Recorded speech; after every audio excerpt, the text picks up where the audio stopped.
Hey everyone, it's Lindsay and I'm here today to share with you how to make a die cut scene. So the card I'm making today is going to be pretty much completely die cuts. So I've got this box die here. I've already put it together. It's the brand new box die from Craftin Desert Divas.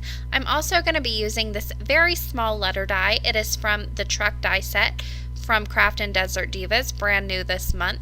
And I'm going to cut this so many times. I cut it 5 times from each different cardstock that I used, and I used this sequin set as my color guide to picking out cardstocks. I knew I wanted to use this sequin set on my card, so I went ahead and pulled out colors of cardstock from my scraps that match the sequins in this set. So that's how I determined my color scheme for this card.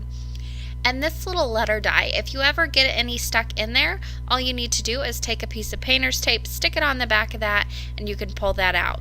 So like I said, I cut 5 different letters from each different color of cardstock. I used 6 different colors of cardstock, so I ended up with 30 different letters here, and I will end up using just about all of them. I also used the Fancy Frames die set from Craftin Desert Divas. I used the largest scalloped rectangle, and I just cut that from some white cardstock. Now I am masking off right outside the stitched borders on this die. I want those scallops to stay nice and white, and I'm going to do just a bit of ink blending right behind where I want to place my box that I made from craft cardstock. So I'm using Memento dye inks for my ink blending. I'm going to be using a very light pink and also a very light purple, and I'll also throw in a bit of antique linen. Sorry about that noise if you heard it. It is about to be an ice storm outside and snowplows are going by like crazy. So I want some very light ink blending here. You're probably not going to even be able to pick up much color that I'm putting down, but I promise I am putting some color down.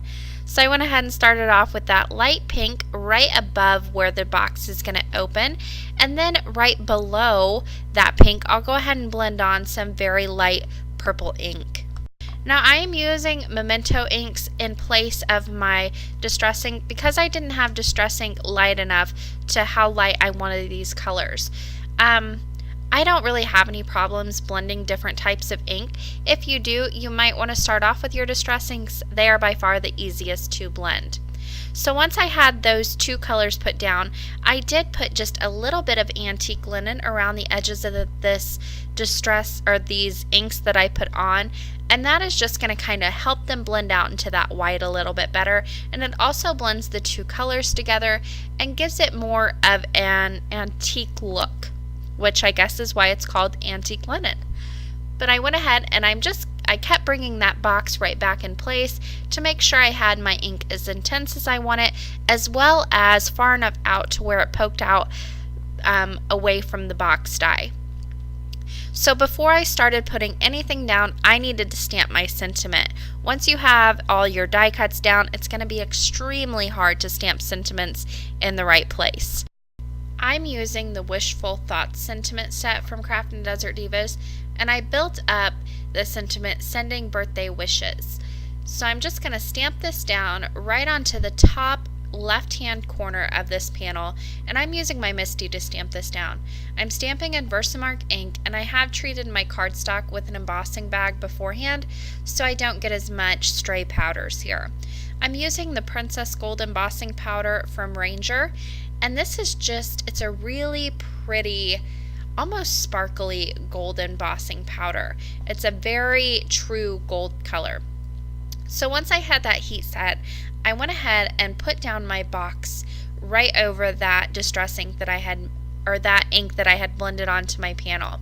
I'm just using double-sided adhesive to adhere that right in place, and I also put a few little pieces underneath those 2 top box flaps just to hold those down. Now I went ahead and I put this panel onto an A2 top folding white card base. I used fun foam and double-sided adhesive. I wanted to get this entirely put together before I started gluing things into place. Once you start gluing things into place, it can get really bulky and it can get harder to get everything adjusted. So now I'm just using glossy accents and I am building up this scene here. I am putting all of these letters into this box and just making it look as if the box is overflowing with these letters. So I first went ahead and filled up the inside of the box.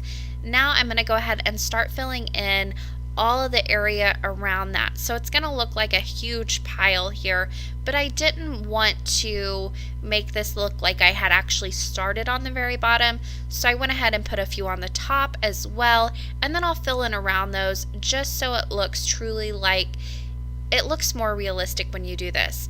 Now once I had the pile of letters like I wanted it, I also attached a few letters along the bottom of the box to make it look like some had spilled out as well. And I used almost all of those letters that I did cut out. I think I had 3 left over, so I used a lot. Now I went ahead and also scattered some sequins around to make it look like the sequins were mixed in with those letters. And altogether, I went ahead and used, I don't know, probably 15 sequins here. And I also brought in some of the fairy dust sequins. I went ahead and scattered some of those around as well, just to tie in the white envelopes to all the pastels. Once I had those sequins in place though, that finished off the card for today. I hope you guys enjoyed this die cut scene, and as always, I will leave you with a few pictures of the finished card.